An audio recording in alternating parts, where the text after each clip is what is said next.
Yan mga bro, so magandang araw sa inyong lahat. Muli, maraming salamat sa Diyos sa panibagong pagkakataon na pinagkaloob sa atin para po makagawa ulit tayo ng mga panibagong kalaman, mga video patungkol dito sa ating mga motor.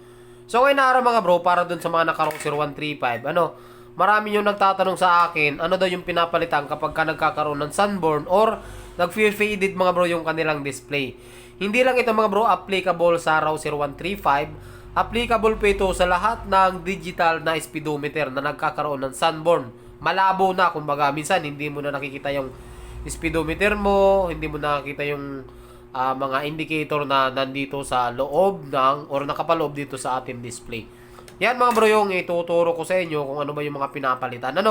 Hindi ko muna ituturo sa inyo kung paano palitan. Kasi medyo kailangan natin na mas mahabang oras doon. Ngayon kasi meron tayong ginagawa at kailangan ko itong tapusin mga bro kasi merong order dito sa atin or meron itong inaayos na taga Cabuyao, Laguna.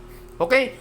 Yan mga bro, bago natin umpisahan, syempre yung mga bago pa lang po dito sa ating channel at mahilig po kayo sa mga ganitong videos, huwag niyo pong kalimutan mag-subscribe para po lagi kayong updated pag mayroon po tayong mga panibagong videos na mga i-upload. So tara mga bro. Again. Ano yan? Mga vlogger skills ko. Anak, bigay-bigay mo sa atin. Kaya siyempre,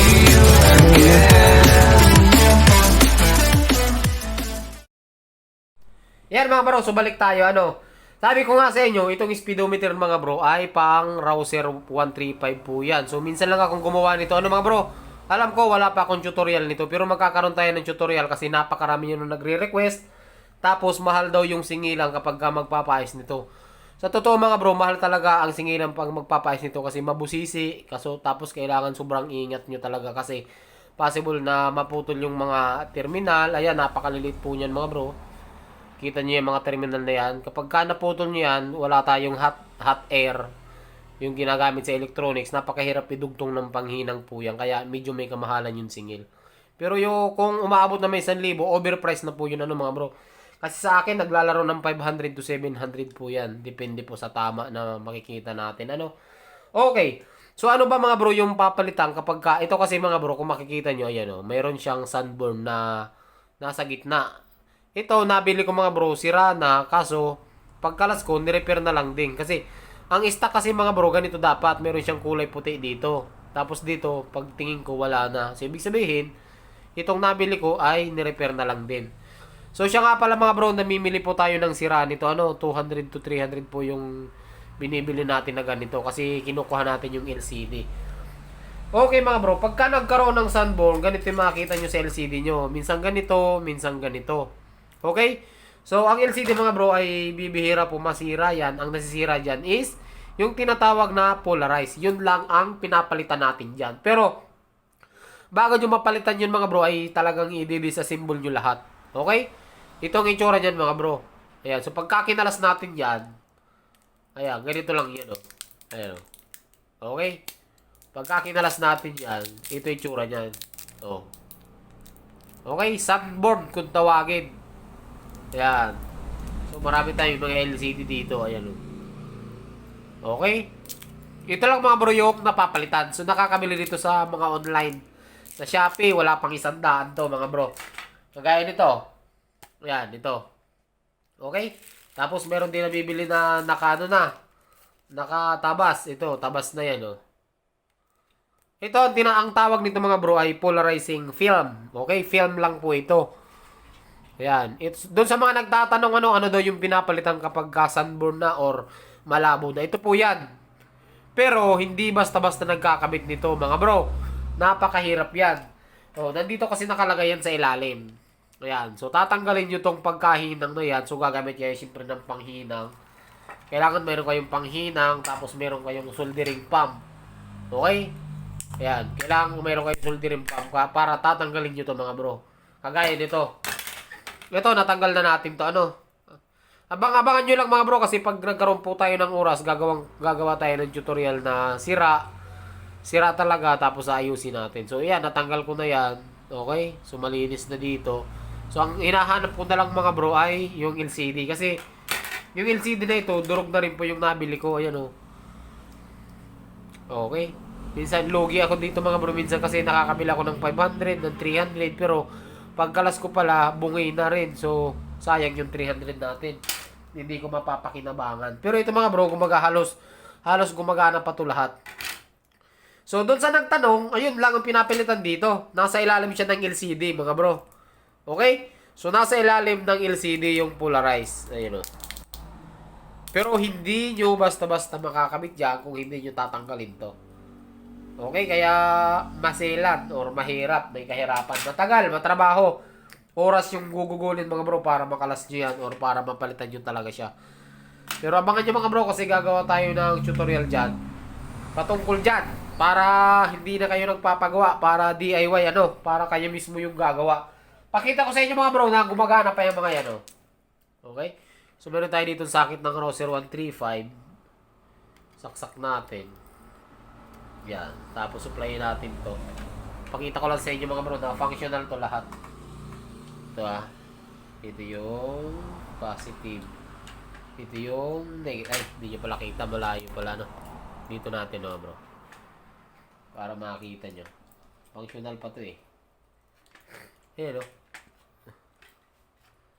Naglulus lang, naglulus. Yun. Diba? Gumana niya yung neutral. Uy, gumagana. Gumagana yung display, yung speedometer natin, halos gumagana siya lahat. So, hindi pa sira yan. Wala lang LCD. Okay? Itong isa, excuse me mga bro, pasensya na kasi sinisipon talaga ako ngayon Tapos ngayon lang tayo makakagawa ng video pa. Pasensya na kayo mga bro, nanghiram lang tayo ng cellphone. Ito yung may tama. Hindi nakita Hindi nakita sa gitna. Diba? So, papalitan natin to ng polarized. So, goods pa, functional pa. Tapos, itong isa. Ito mga bro.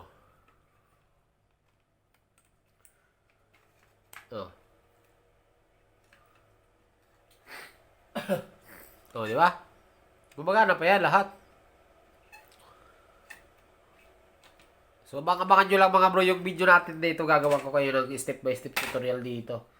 Ito yung malupit. Ito yung malupit dito mga bro. Ayan I-deliver na natin ito. I-deliver.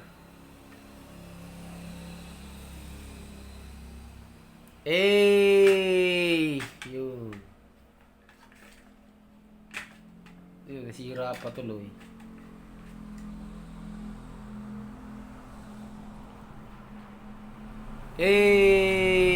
Naka-rainbow. Stick, di ba? Ba't namamatay?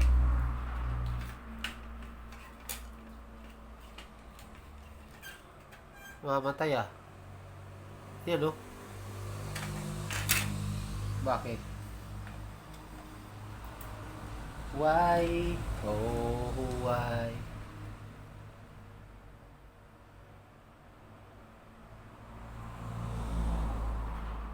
Mamamatay. Sira tuloy yung ginawa natin mga bro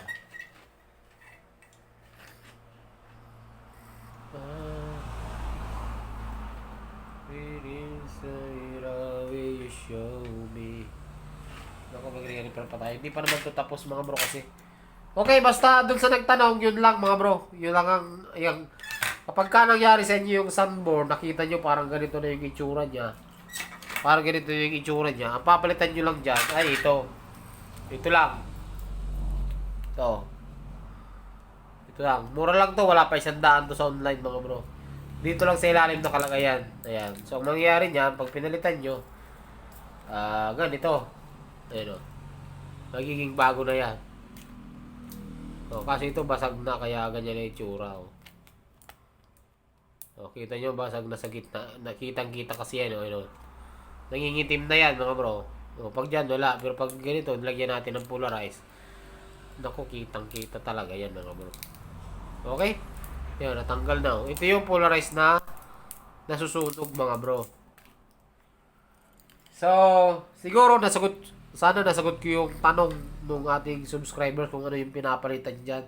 Yun lang naman yung pinapalitan dyan mga bro. Napakadali lang din naman ayusin dyan. Basta matyaga lang kayo talaga, matyaga. Ayan, so tatapusin muna natin to mga bro. Hindi mo na ako gagawa ng video kasi kailangan wala tayong ginagawa. Tapos, dapat hindi tayo nagmamadali para mas detalyado. So, siguro, hanggang dito lang yung video natin. Magandang araw sa inyong lahat. At ride safe po palagi mga bro. Siya nga pala, mag-shoutout muna tayo. Mag-shoutout muna tayo mga bro. Yan.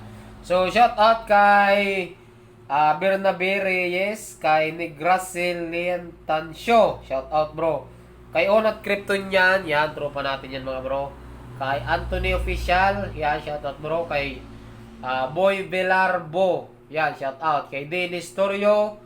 Roxanne Maricar. Shoutout bro. Kay Jerry Fernandez. Yan, shoutout bro. Kay Alberto Castillo. Kay Paring Willie Asas. At Reynaldo Ferrer. Yan. At sa ating mga solid subscribers. Kay Mr. Promoter D. Kay Capro. Kay Mariano Brothers Moto TV. At kay Willie Asas. So, yun lang. Sasunod ulit yung iba mga bro. So hanggang dito lang. Magandang araw sa inyong lahat at ride safe lagi.